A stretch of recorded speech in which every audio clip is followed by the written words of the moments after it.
इचलकरंजीत 4 किलो गांजासह दोघांना अटक. 2.24 लाखांचा मुद्देमाल जप्त. स्थानिक गुन्हे अन्वेषण पथकाची कारवाई.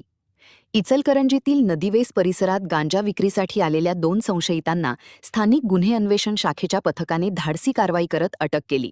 त्यांच्या ताब्यातून 4 किलो 150 ग्रॅम गांजा, ॲक्सेस मोपेड, मोबाईल व इतर साहित्य असा एकूण 2,24,250 रुपयांचा मुद्देमाल जप्त करण्यात आला. कोल्हापूरचे पोलीस अधीक्षक निलोत्पल यांच्या आदेशानुसार जिल्ह्यातील अवैध व्यवसाय व अंमली पदार्थांविरोधात विशेष मोहीम सुरू आहे. त्यानुसार स्थानिक गुन्हे अन्वेषण शाखेचे पोलीस निरीक्षक सुशांत चव्हाण यांच्या मार्गदर्शनाखाली पथकाने कारवाई केली. पोलीस अंमलदार वैभव पाटील यांना गोपनीय माहिती मिळाली होती की इचलकरंजीतील नदीवेस येथील जॅकवेलजवळ काळ्या रंगाच्या ॲक्सेस मोपेडवरून 2 इसम गांजा विक्रीसाठी येणार आहेत.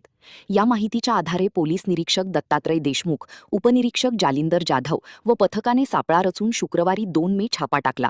यावेळी सारंग खंडू भोसले वय 21 राहा मिरज व अभय दिगंबर धुमाळ वय 21 राहा इचलकरंजी यांना ताब्यात घेण्यात आले. त्यांच्याकडील मुद्देमाल जप्त करून आरोपींना पुढील कारवाईसाठी शिवाजीनगर पोलिसांच्या ताब्यात देण्यात आले आहे. या कारवाईबद्दल पोलिसांचे कौतुक होत आहे. महान कार्य न्यूजसाठी सुभाष भस्मे, इचलकरंजी.